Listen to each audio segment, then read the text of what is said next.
una bendición tenerlos aquí este primer domingo del año. Un día fresco, un día lleno de unción, de gracia, de bendición. Yo no sé usted, pero yo me he gozado desde el principio, desde que entramos aquí, y todavía los muchachos estaban afinando instrumentos, pero ya la presencia de Dios estaba envolviendo este lugar. Así es que espero que usted de la misma manera se haya gozado y se siga gozando también con la palabra. Esta palabra que voy a compartir, le puse un nombre por ponerle algo, proyectando el 2025, pero fíjese que tomé algunas palabras que algunos amigos de ministerio han declarado para este año. Los que estuvieron aquí el domingo pasado, recuerdan que les dije que diferentes ministros comparten diferentes palabras para el año. Y yo digo, ¿cómo le va a hacer el Señor para cumplir cada palabra que cada ministro declara? Porque la mayoría son diferentes una de otra. Y que yo considero, se los dije, que cuando Dios da una palabra particular para un lugar, nosotros somos los responsables de que esa palabra se cumpla y que nosotros tenemos que actuar. Recuerda, ¿verdad? Que eso lo dije. Pues voy a comenzar con el doctor José Félix Coronel. Si me proyectas, Emily, por favor. Él es de Guadalajara, México. Él estuvo aquí en CAPI del año antepasado, 2023. Y él me envió todo un documento acerca de que el 2025 es el año Mishkan. Cuando usted ve en hebreo qué es lo que quiere decir Mishkan, quiere decir que nosotros seamos la habitación del Señor. Y estamos muy de acuerdo con que Dios quiere que nosotros seamos su habitación, ¿verdad? Y creo que siempre lo ha querido, no solo para este año, pero hay un énfasis que Él ha recibido, porque Dios siempre quiso tener reposo y hacer de nosotros el lugar de su habitación. Entonces él lo que recibió y lo que está enseñando ahora es que el 2025 es el año Mishkan, que seamos su habitación. El apóstol Chuck Pierce, él, ha dicho varias palabras. Una de ellas tiene que ver con la gracia sobrenatural de Dios para nosotros en este año. Pero también rescaté algo de lo que él habló en una reunión final del 2024, y es que él dice que esta es una temporada profética en la cual en el año 2025 los nuevos gobernantes de los Estados Unidos se sientan en su silla de gobierno, y que por lo tanto nosotros como hijos de Dios deberíamos proféticamente de sentarnos en nuestra silla espiritual de gobierno para empezar realmente a gobernar las naciones. Y estamos de acuerdo con eso, ¿verdad? La profeta Nerea de Osorto, amiga de esta casa, de Ministerio Sebaot en Tegucigalpa, ella ha declarado que es un año de ventanas abiertas, pero también envió, si pasas la siguiente, Emily, envió un mensaje que me gocé muchísimo al recibir su mensaje por WhatsApp. Y lo que dice es: feliz año del cumplimiento profético. O sea, ella está declarando, no sé si logra verlo en letras pequeñas, pero lo que está declarando es que el 2025 es el año del cumplimiento profético de todas las palabras que han estado suspendidas, tal y como lo hablamos el domingo pasado, que hay muchas palabras proféticas que nos han sido dadas. Recuerda que lo revisamos eso. Y que nosotros tenemos que comenzar a activar esas palabras para que tengan su cumplimiento en el año 2025, y que no las sigamos dejando gravitando en los aires, sino que es nuestra responsabilidad que haya un cumplimiento de toda palabra profética que se nos ha dado. El apóstol Luis Tobar, que estuvo con nosotros en CAPI del año antepasado también, ¿verdad? En el 2023, ¿verdad? Estuvo, ¿ok? Él también ha declarado que 2025 es año de la ventana abierta y del jubileo mundial. Jubileo es un término hebreo. Cada 50 años el pueblo de Israel entraba en jubileo, que es cuando se condonan las deudas, es cuando descansan y descansa la tierra, etcétera. Pero él también coincide con que es el año de la ventana abierta. Las ventanas son para que nosotros podamos mirar mejor. Cuando una ventana está cerrada no se puede ver, pero cuando la ventana está abierta nosotros podemos ver a través de la ventana. Entonces entiendo cuando está diciendo tanto él como la profeta Nerea que es año de ventana abierta o de ventanas abiertas, están hablando de un mayor nivel de revelación, ¿verdad? En el cual nosotros podemos ver lo que no veíamos. El profeta Ronnie Oliveira, a quienes ustedes conocen, estuvo en marzo del 2024 aquí con nosotros. Él dice que el 2025 será un año de transformación en el sentido de que cada herida del pasado se convertirá en un testimonio de poder.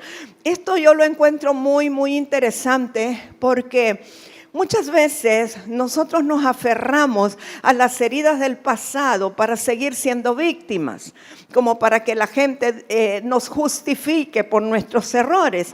Pero él está hablando de una transformación, de manera que una herida que nosotros sufrimos o tuvimos en el pasado, tenemos que usarla a nuestro favor para que se convierta en un testimonio de poder. O sea, aunque son palabras diferentes, creo que de alguna manera todas ellas pueden converger y nosotros podemos tomarlas para bendición.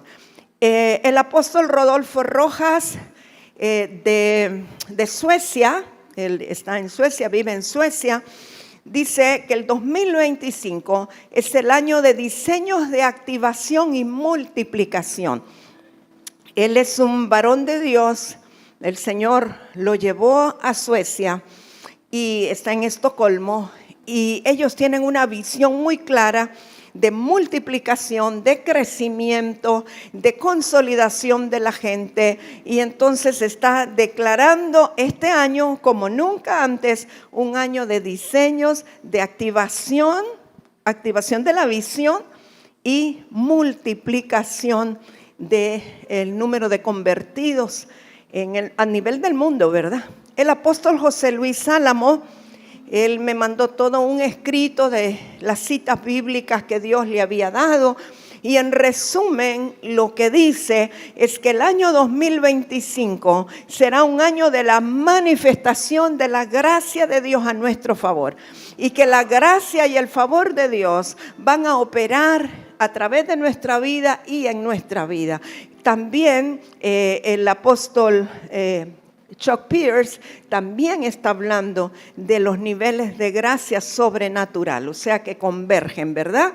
El apóstol Ronnie Chávez, él comenzó dando palabras, declarando el 2025 desde hace 3 semanas. Y hace 3 semanas el afiche que él envió es que el 2025 es el año de la evangelización mundial. Pero hace 2 semanas él declaró que el 2025 es el año de milagros. Pero interesantemente, después de que las dos van coordinadas, ¿verdad? Pero interesantemente, después de la predicación nuestra aquí el domingo pasado, el día lunes yo recibo un mensaje de él donde dice que el 2025 es el año de la sobrenaturalidad. Así es que damos gracias al Señor porque estamos leyendo el mismo libro, estamos en la misma estación, estamos en la misma sintonía, ¿verdad? Y su madre pues ha dicho que es el año 2025, vamos al siguiente, Emily, es el año de la sobrenaturalidad y hemos dicho que es sobrenaturalidad en sanidades, en milagros, en finanzas, en el hogar y la familia, en el ministerio y en las empresas. Un año de sobrenaturalidad. Me gocé ver que ya algunos de los hijos de casa tienen en su estado de WhatsApp este pequeño videíto de Año de la Sobrenaturalidad. De alguna manera, el ponerlo ahí hace que cuando alguien le vaya a mandar un mensaje, le va a salir el mensaje Año de Sobrenaturalidad, para que no se nos olvide y lo estemos declarando todos los días de nuestra vida, y aun cuando estemos delante de situaciones adversas, recordemos que 2025 es el año de la sobrenaturalidad. Sabe que esta mañana, bueno, desde anoche y ayer, un pastor, hijo ministerial, el pastor José Rosales, a quienes la mayoría conoce, y él también trabaja en Sunshine, me avisa que ha tenido que llevar de emergencia a su esposa, la pastora Madelis, quien también trabaja con Telepaís y que estaba bastante mal.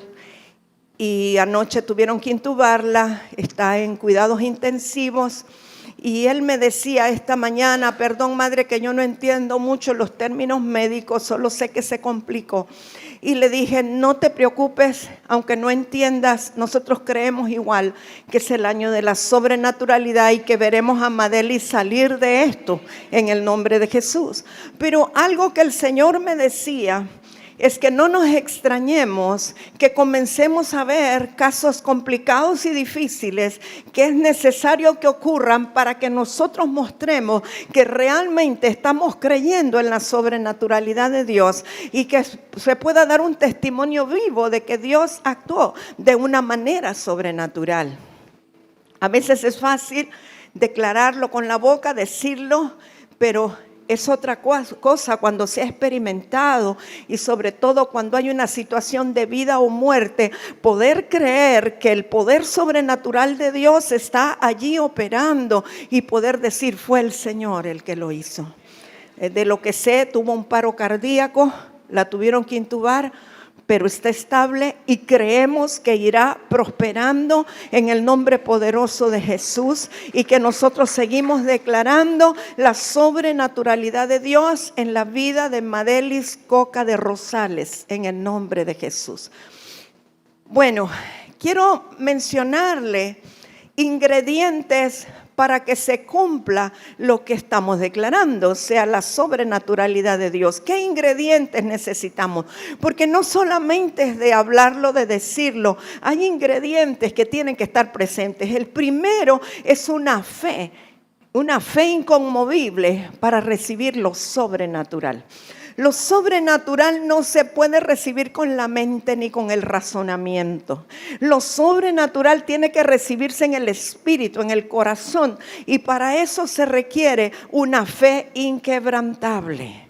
Ese es el primer ingrediente, caminar por fe. El justo por la fe vivirá. Solo por fe podemos recibir el reino. Solo por fe podemos recibir la palabra de Dios y su cumplimiento. Solo por fe podemos ver a Dios actuar sobrenaturalmente. Número 2, tener una mente renovada, es decir, la mente de Cristo. Si nosotros caminamos con la mente del hombre viejo, con la mentalidad racional del hombre caído, y no renovamos nuestra mente a tener la mente de Cristo, no vamos a poder recibir la sobrenaturalidad de Dios.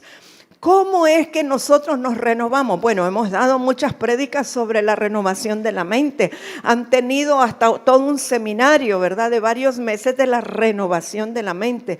Pero yo puedo decirles que el primer elemento necesario para que nuestra mente sea renovada es la palabra de Dios. Que comencemos a pensar como Cristo piensa, comencemos a actuar como Cristo actúa. Entonces, una mente renovada es un requisito para que vivamos la sobrenaturalidad de Dios. Esto desafía toda lógica, desafía todo razonamiento natural. Número 3, un ingrediente que necesitamos: un alma sometida al Espíritu mientras el alma está siendo procesada. Todos nosotros estamos siendo procesados, unos más y otros menos, de diferentes formas. De pronto el proceso que yo necesito no es el mismo que la pastora Lilian necesita, no es el mismo que Rosario necesita. Cada uno necesita un proceso diferente. Pero mientras el alma está siendo procesada para que desarrollemos el carácter, nuestra alma tiene que estar sometida al Espíritu. Si no nos sometemos al Espíritu, el proceso puede durar 100 años. Puede durar hasta que Cristo venga. Entonces, nosotros voluntariamente tenemos que someter el alma al Espíritu Santo mientras el alma está siendo procesada. ¿Sí? ¿Está conmigo? Bueno, porque ¿cuál es la diferencia? Cuando no sometemos el alma o la voluntad nuestra al Espíritu de Dios, en cuanto comienza el proceso, ¡ay! Y queremos salir del proceso, huimos de él, buscamos formas humanas o naturales para no entrar en el proceso y lo que hacemos es retardar todo lo que Dios quiere hacer. Hay cosas que Dios hará y Dios no necesita ayuda nuestra. Y nosotros insistimos en ayudarle humanamente. Número 5, será 4. Recibir esta revelación. En Dios no hay límites ni imposibles. Para Dios no hay imposible y por lo tanto tampoco hay nada difícil para Él. Ahora, no es algo que usted pueda repetir o que deba repetir para que tenga un asiento en su corazón. Tiene que venir la revelación de que para Él realmente no hay imposible, que todo es posible para el Señor, que en Él no hay límites, que Él es capaz de hacer más abundantemente de todo lo que nosotros pedimos o entendemos. Y si nosotros no tenemos esa revelación de que nuestro Dios Todopoderoso no tiene límites, pidámosle al Señor. Digámosle, revélame que en ti no hay límites. Revélame que tú eres el Dios de lo imposible. Revélame que tú todo lo puedes hacer y que yo nunca te vaya a poner límites.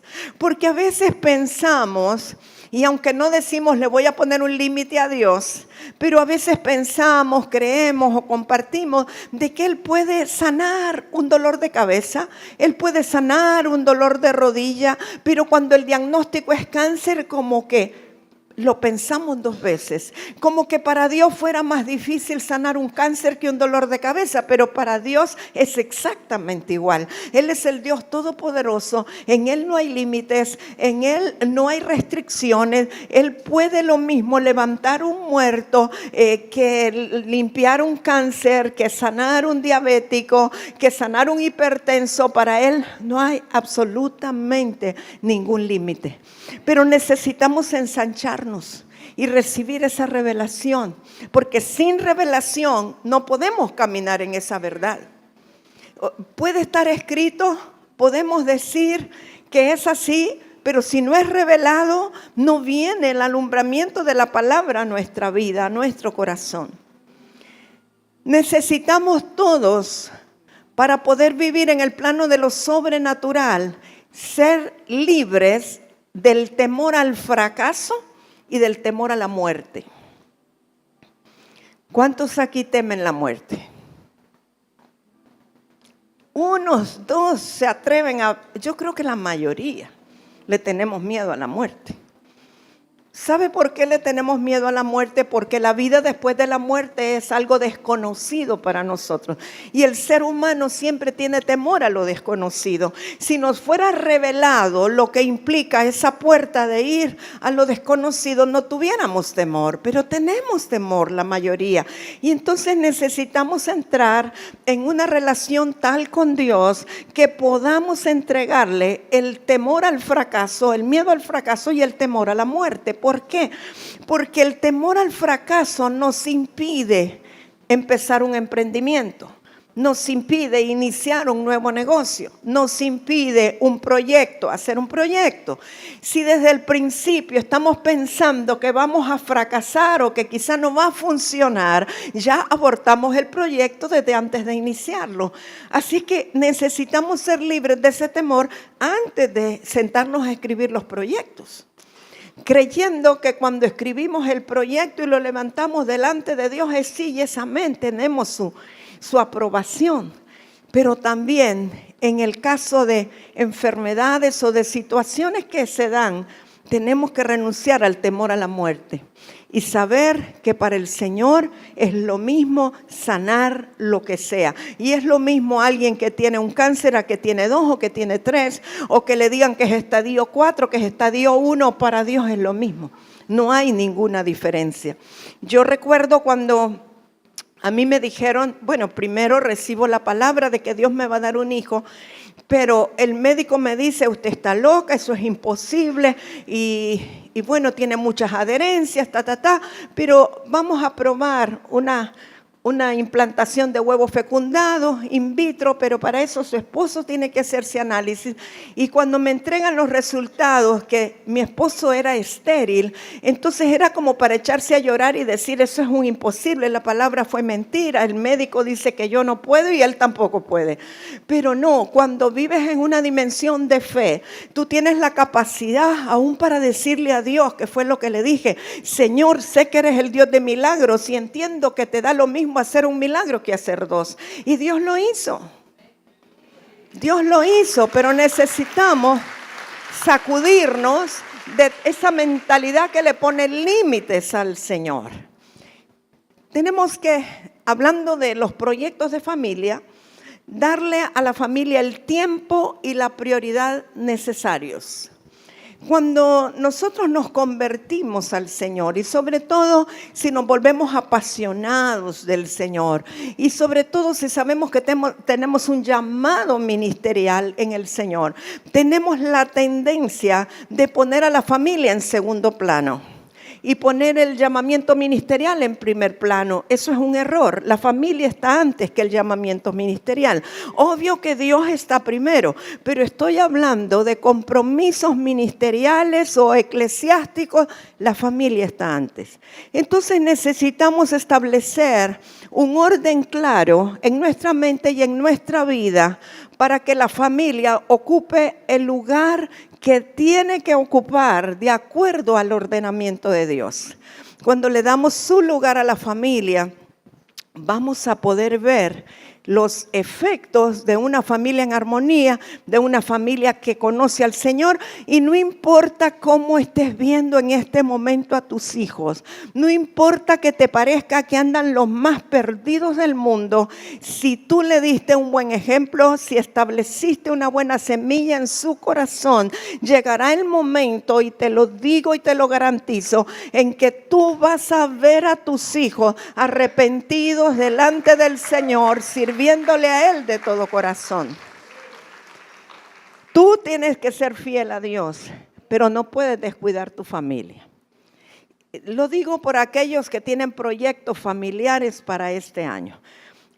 Tenemos, y de esto quiero hablar, necesitamos una identificación clara con el ministerio que nos cobija. Y voy a hablar de eso un poquito más. Solo quiero agregar un ingrediente que es la diligencia y perseverancia para desarrollar los proyectos. El papel aguanta lo que se le ponga y usted puede escribir unos proyectos maravillosos y hacer anteproyectos, pero si usted no es diligente y no es responsable en cumplir lo que usted mismo estableció allí, no le garantizo que el proyecto vaya a funcionar, aunque Dios siga siendo un Dios sobrenatural, porque nosotros tenemos que hacer lo que naturalmente tenemos que hacer para que Dios haga lo que sobrenaturalmente necesita hacer. Pero quiero enfocarme en la identificación con el ministerio que nos cobija. Todo lo que Dios va a hacer en la tierra no lo hace directamente, lo hace a través de los hijos del reino. Jesús ya no va a venir en este momento, Él viene en su segunda venida, claro, viene como Señor, pero ahorita Jesús no va a descender para hacer lo que a nosotros nos corresponde hacer. Él nos dejó a nosotros una delegación de autoridad, de poder y de responsabilidades que nosotros tenemos que hacer. Así es que todo lo va a hacer a través de los hijos del reino. Ahora, muchas de las cosas que Dios dice que hay que hacer o que quiere hacer, se frenan debido a nuestra mentalidad. La mentalidad escasa, la mentalidad de pobreza, la mentalidad de miseria, la mentalidad que le pone límites al Señor. Así que se nos tiene que revelar que tenemos la mente de Cristo y tenemos que comenzar a actuar con la mente de Cristo para que seamos instrumentos útiles para que el Señor haga en la tierra lo que Él quiere hacer a través nuestro. Ahora bien, como hijos del reino, nosotros necesitamos cumplir ciertas características para que podamos ser confiables para Dios y que Él pueda trabajar a través de nosotros lo que Él quiere hacer en la tierra. Y yo he llamado a esto las 5 C que debe de poseer alguien que está en liderazgo. Si me das la siguiente, por favor, Emily. Aquí están las 5 C de los hijos del reino o los líderes de Dios, con los cuales Dios va a trabajar para hacer en la tierra lo que Él quiere hacer. Entonces, si usted está aquí, entiendo que usted tiene un llamado de parte de Dios. Ustedes son líder en alguna área de su vida, sea ministerialmente, en su casa, en su familia, en su trabajo, en su empleo, en su universidad, etc. Así que espero que usted no solamente le tome foto para tenerlo, sino que empiece a analizar cada una de esas cosas en su vida. Lo primero que puse aquí, fíjese que son letras C, 5 C, ¿verdad? Lo primero, carisma. Carisma tiene que ver con dones. Todos nosotros que tenemos al Espíritu Santo dentro nuestro, tenemos los 9 dones del Espíritu Santo fluyendo en nuestro interior. Ahora, de nosotros depende que podamos activar esos dones y que podamos usarlos o que el Espíritu Santo nos use con ellos. Pero empiece a meditar si nosotros estamos fluyendo en esos dones, si operamos en esos dones, si tenemos esos dones, o será que pensamos que no somos dignos de fluir en esos dones. Entonces, esto yo se lo estoy dando, no para que usted tenga información, sino que para que empiece a operar en ello, que comience a trabajar en ello, para que este 2025 sea realmente un año de sobrenaturalidad. Número 2, carácter. El carácter tiene que ver con madurez y ya voy a hablar un poco más del carácter, pero el carácter sustenta los dones. Alguien con dones y sin carácter es un desastre porque no sabe cómo administrar los dones. Así es que el carácter es necesario en los hijos de Dios. Número 3, competencia. Competencia aquí no significa competir uno con otro, sino que está hablando de capacidad, que seamos ministros competentes o capaces de llevar a cabo una asignación que el Señor nos dé o nos delegue. Número 4, conquistas. O sea, la práctica. Has conquistado en tu territorio, en tu barrio, has conquistado el ámbito espiritual en tu sector de trabajo, has conquistado el área donde estudias, tienes un liderazgo visible con tus compañeros de trabajo. ¿Cuál es la conquista que has tenido? ¿O pasas inadvertido, nadie sabe quién eres, estás ahí como camuflajeado, que ni siquiera saben que eres cristiano, o tienes una conquista ya en el área donde te desarrollas? Y número 5, categoría, que tiene que ver con autoridad, autoridad delegada, autoridad establecida, autoridad que nosotros podemos ejercer en nuestra vida diaria. Autoridad tiene que ver con lo espiritual. No tiene que ver con gritarle a la gente. Por ejemplo, alguien que es jefe de un departamento no necesita llegar y decir: aquí yo soy el jefe. No necesita gritar ni darle órdenes así de una manera drástica a la gente. El que tiene esa autoridad se gana el respeto de los demás. Bueno, vamos a hablar un poquito del carácter. Quiero decirle que solo los hijos de Dios que tienen carácter son confiables. Para nosotros como padres ministeriales, si vamos a considerar a alguien para una misión, lo primero que vamos a ver no es los dones que tiene, sino el carácter que tiene. ¿Tiene carácter? ¿Se somete, se sujeta, es respetuoso, es maduro, se deja corregir, Todo lo que implica carácter hace que una persona sea confiable. Uno le delega algo y puede estar seguro que lo va a hacer, o le delega algo y tiene que estarle preguntando, ¿lo hiciste? ¿No lo hiciste? ¿Y cuándo lo vas a hacer? Eso no es carácter. Carácter es, yo le delego, estoy segura que usted lo va a hacer y que me va a dar un reporte. No tengo que andar detrás de usted. Y el carácter hace que una persona sea confiable. Debemos permitirle a Dios trabajar en nuestro carácter. ¿Por qué? Para que cuando Él ponga el peso de su gloria sobre nosotros no nos quiebre. Una persona sin carácter, cuando viene el peso de gloria del Señor, no soporta y se quiebra. Así que primero Dios forma en nosotros el carácter para que estemos listos para recibir el peso de gloria que el Señor quiere depositar. Algo interesante es que el carácter se manifiesta durante la espera. Dios nos dice algo que Él va a hacer y lo que más difícil se nos hace es esperar a que eso se cumpla. Pero el carácter se manifiesta en ese tiempo de espera. ¿Cómo reaccionas tú mientras esperas el cumplimiento de lo que Dios dijo? Te haces rabietas, te pones enojado, protestas, te pones en huelga, o sigues alabando a Dios, sigues adorando a Dios, sigues manso, esperando hasta que Dios lo haga. En la espera se manifiesta el carácter, porque las personas sin carácter se desesperan y muchos huyen. Y muchos se dan de baja y muchos tiran la toalla. Pero el que tiene carácter lo va a manifestar durante la espera mientras Dios responde. La formación de carácter siempre demanda negación de nuestra parte. Alguien que no está dispuesto a negarse, alguien que no está dispuesto a renunciar a su propia comodidad, difícilmente va a poder ser procesado en carácter. La negación es lo que nos da la garantía de que vamos a ser procesados con un carácter como el del Señor. Y ¿sabe qué? El carácter se forma de parte de Dios cuando nosotros accedemos a ser discipulados por Cristo. No estoy hablando de entrar a un discipulado en el salón de clases donde un compañero le da una lección. Estoy hablando de ser discipulados por el Señor Jesucristo en la vida diaria. No todos acceden a ser discipulados por Cristo. Puse por ahí, Emily, creo que tienes ahí las 4 bases para ser discípulos de Cristo. Si me ayudas, si me lo proyectas. Hay 4 bases que nos garantizan ser discípulos de Cristo. Todo esto sería un seminario cada cosa. Yo le estoy dando así por encimita, ¿verdad? Para que usted vaya y busque al Señor y estudie. ¿Cuáles son esas 4 bases? Número 1, dejar para seguir.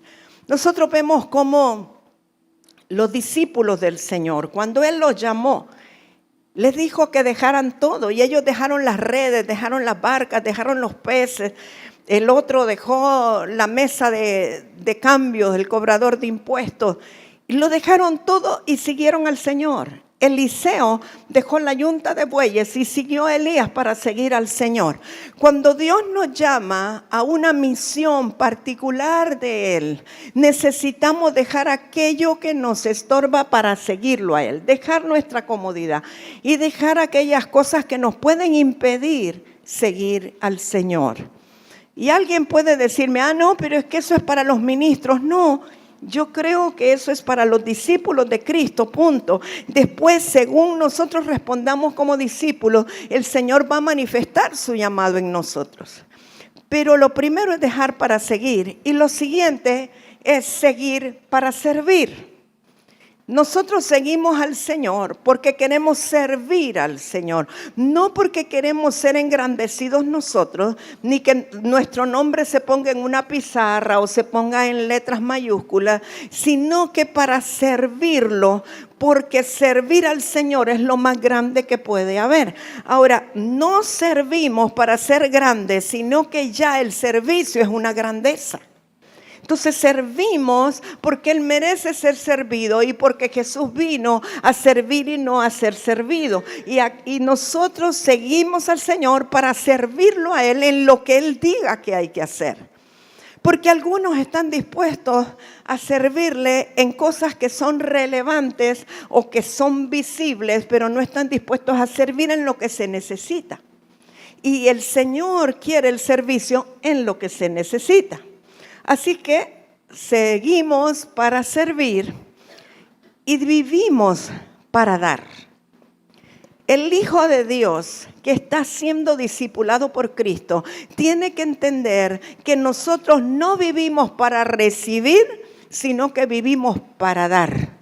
El asunto es que el que no se ha dado al Señor o el que no se ha entregado al Señor siempre tendrá argumentos para no dar.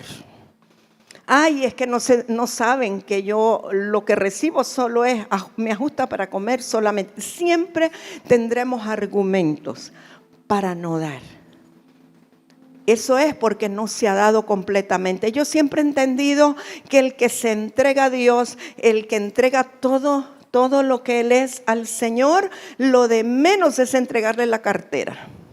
Si todo usted del Señor, su cartera es lo de menos.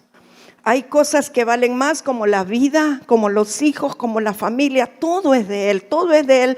Y entonces cuando Él me pida algo, no voy a tener ningún problema en decirle sí, Señor, porque entiendo que todo es de Él.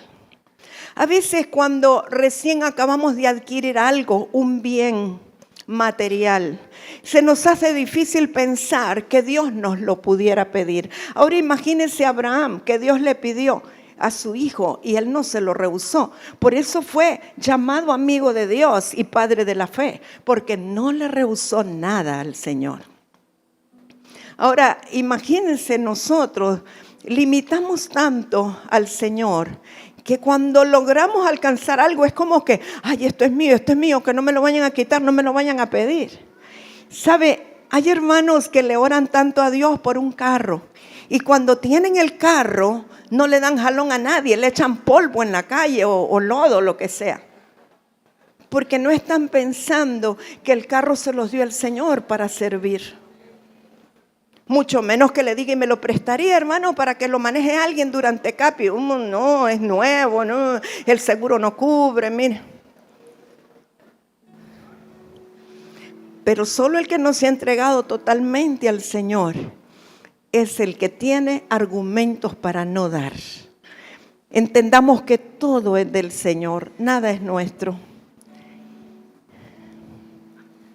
Y luego, número 4, morir para multiplicar. La Escritura dice que si el grano de trigo no cae en tierra y muere, no dará fruto, no dará vida. Entonces siempre hay que morir para poderse multiplicar. Morimos a nosotros mismos para que esa semilla se multiplique. Yo quiero recalcar que hay un poder extraordinario en sembrar. La siembra tiene un poder increíble. Tengo cantidad de testimonios que hoy no tengo el tiempo de decirle. Pero quiero que sepas, mi amado, que todo lo que tú tienes en la mano, lo estoy diciendo metafóricamente, lo que tienes en tu mano, así como el profeta Eliseo le preguntó a la viuda, ¿qué tienes en casa? Bueno, ella dijo que solo tenía una vasija de aceite. Y por la palabra del profeta, esa vasija de aceite sirvió para llenar un montón de vasijas vacías, para vender el aceite, para pagar las deudas y que todavía le quedara para vivir el resto del tiempo. Entonces, lo que tú tienes en tu mano es algo poderoso para traer un rompimiento. Hay personas, a veces le digo a algunos hijos ministeriales y les pregunto, hijo, ¿qué pasa que no diezmas? Y me dice, no, es que es tan poquito que me da vergüenza. Y le digo, nunca debes de avergonzarte, ni en lo poco ni en lo mucho, porque vas a dar lo que es correcto. Y luego vienen enfermedades y vienen cosas en donde el diablo les roba lo que no le dieron a Dios. Lo que tienes en tu mano es poderoso para traer rompimiento. No importa si son 5 lempiras, si son 500, si son 50,000, son 100,000, son lo que sea. pero es poderoso para traer rompimiento cuando tú te despojas y haces en un acto de sujeción al Señor y de sometimiento y de reconocer que Él es el soberano de todo. Trae un rompimiento para tu vida. Yo tengo el testimonio de una hija de casa que está en los Estados Unidos y la mayoría de ustedes la conoce. Ella viene a cada capi. Vive en Los Ángeles y hubo un tiempo que ella no tenía trabajo. Inclusive vivía en un cuartito del lugar donde se reunían en la iglesia. Pero la gente iba y le daba una ofrenda de $5, de $10. ¿Sabe? Ella nunca dejó de diezmar. Y muchas veces su diezmo era $1. Y su diezmo a veces eran $5. Esa mujer, Dios le permitió casarse con un hombre que le dijo: quiero casarme contigo porque yo me voy a morir pronto y quiero dejarte la casa donde vivo. Hoy día ella tiene una casa donde le permitió a otra hermana ir a vivir allí. Y ahora los diezmos de ella son de $400, $500, pero hubo un tiempo en que eran $4, $2, pero jamás dejó de hacerlo, porque lo que está en tu mano trae rompimiento. No te avergüences de la cantidad. El punto no es la cantidad, es un principio que se activa cuando tú lo haces. Entonces lo que está en tu mano trae rompimiento, mis amados. Muchas veces nosotros tenemos que pagar para servir y eso debería de ser honroso. ¿A qué me refiero? Por ejemplo, a veces voy a ministrar a algún lugar y le pido a alguna hermana: hermano, ¿podría acompañarme para hacerse cargo de vender los libros? Y me dice: sí, claro, con gusto, pero es un evento pagado. Hay que pagar 150, 200 lempiras, no sé, para ingresar al evento. Y yo le digo a los hermanos, a las hermanas: no vayan diciendo, es que yo vengo con los libros y no voy a pagar. No, pague la entrada. Es una honra pagar para servir. Hágalo como todos los demás. Es una honra pagar para servir. A veces no lo entendemos, pero es necesario. Muchas veces estamos viendo la oportunidad. Un ejemplo, vamos a hacer un lanzamiento de un libro y necesitamos servidores para el lanzamiento del libro. Y algunos lo primero que preguntan: pero los que vamos a servir no pagamos, ¿verdad? No, que eso no esté en nuestra boca, sino que todo lo contrario. Seamos los primeros en pagar para servir, porque eso es una honra, es una bendición. Más bien paguémosle a otro, ¿verdad? Amados, siempre que nosotros morimos a nuestra comodidad, despertamos a una gloria mayor. Lo repito, cuando morimos a nuestra comodidad, despertamos a una gloria mayor.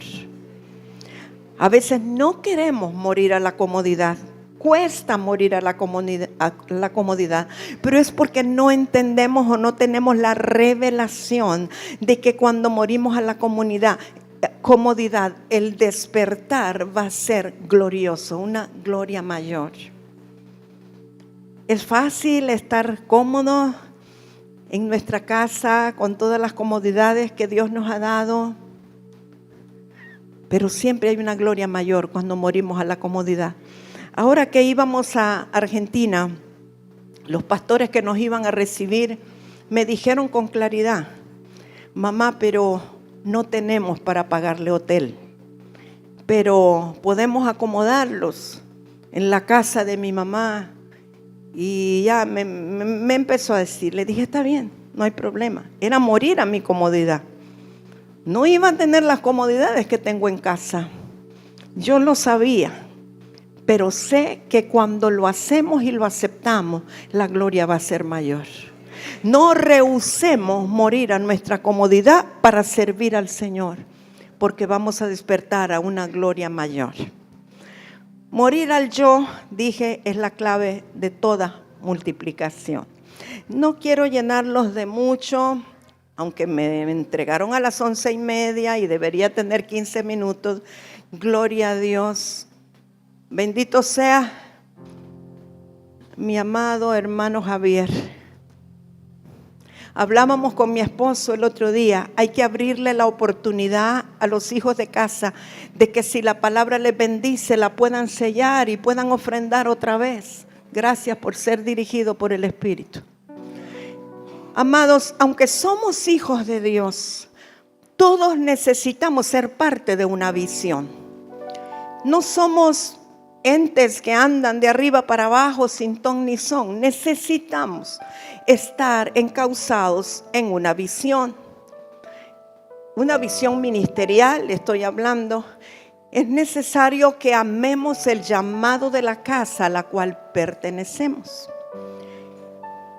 Cuando nosotros nos sumergimos en la visión, llega un momento en que no es que tenemos la visión, sino que la visión nos tiene a nosotros, la visión nos posee y llega a ser parte de nosotros mismos.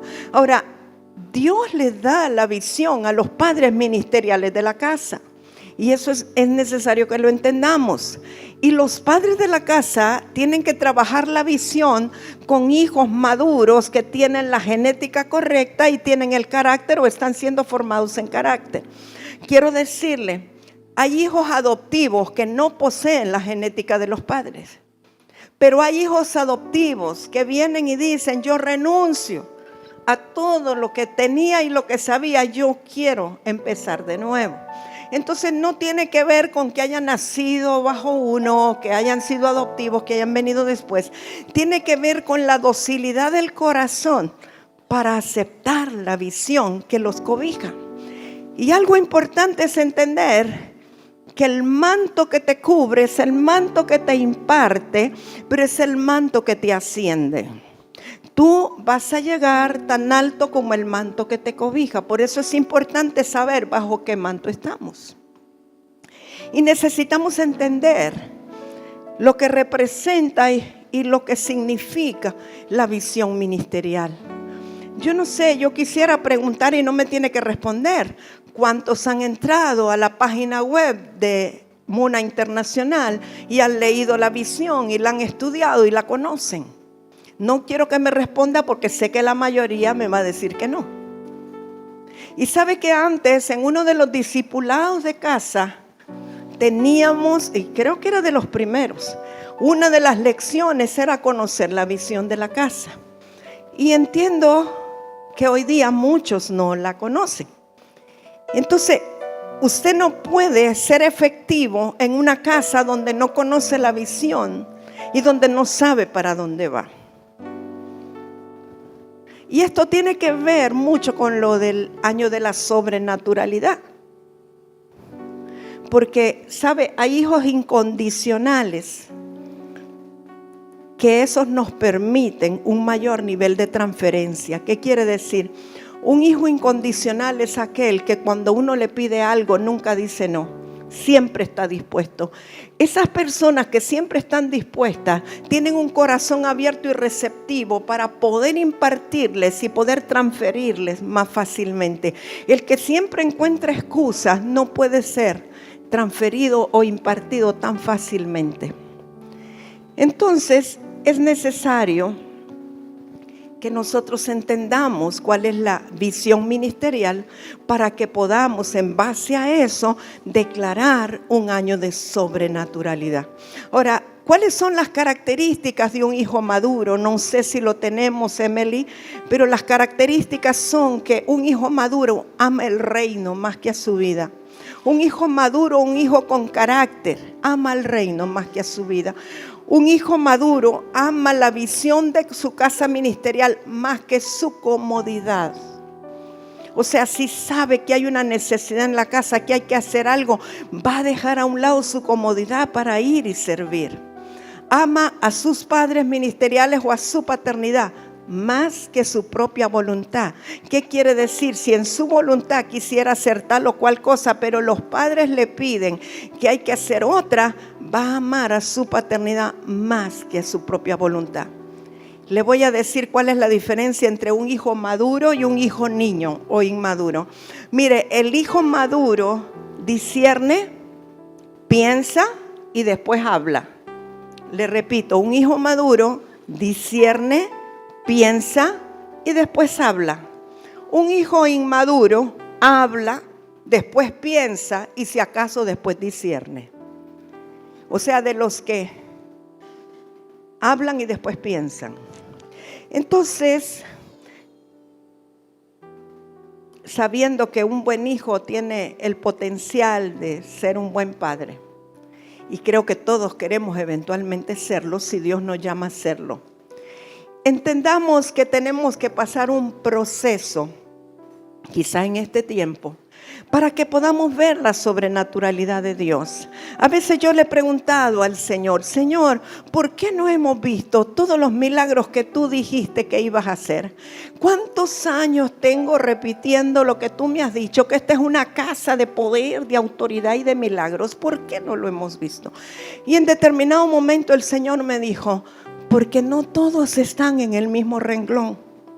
Porque no hay unidad de pensamiento, porque no hay unidad en el corazón, porque no todos quieren la misma cosa.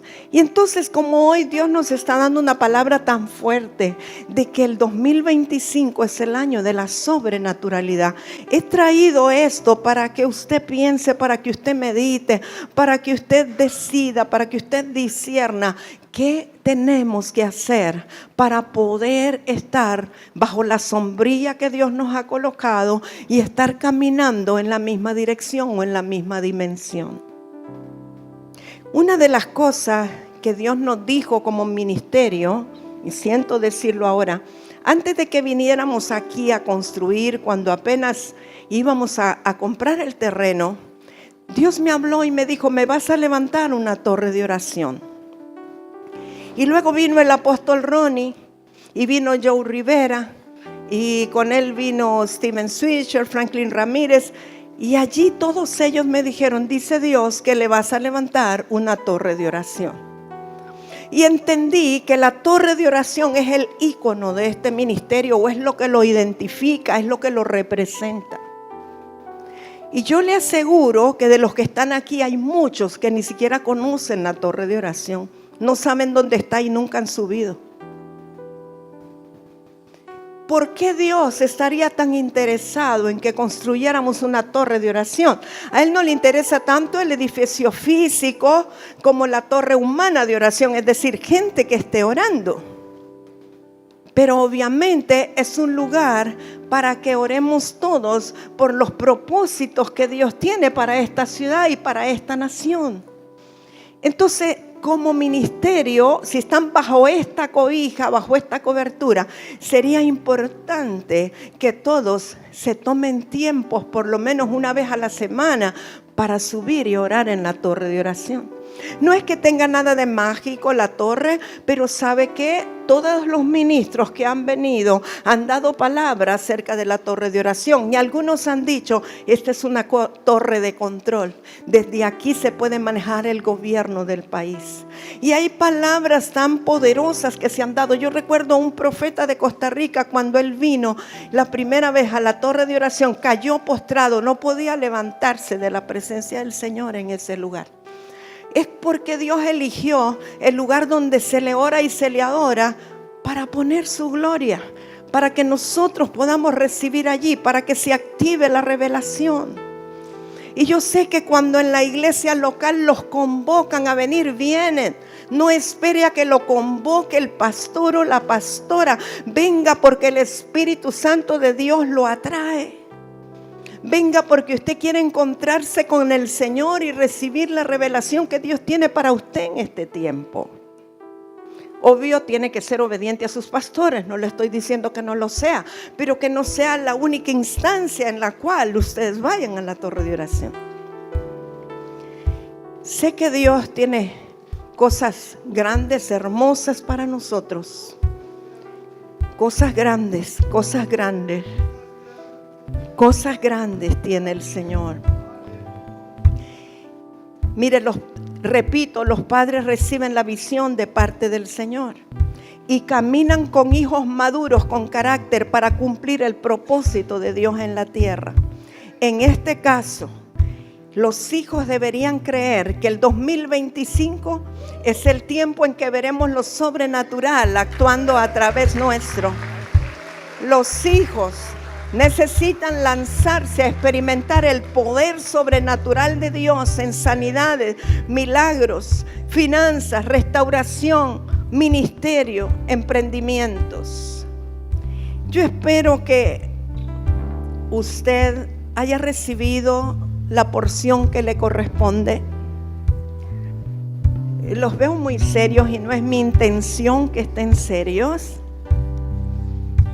Sí es mi intención que reciba la palabra, pero no que esté serio, sino que sepa que es un llamado de atención del Señor para que podamos ver el cumplimiento de la palabra que Él nos ha dado, que el 2025 es el año de la sobrenaturalidad. Yo quiero que el próximo domingo, fiesta de primicias, vengamos con gozo, con una alegría, que algunos me digan, mire, por primera vez ya fui a la torre de oración, mi primicia fue que fui a orar. Qué bueno, va a ser muy bueno.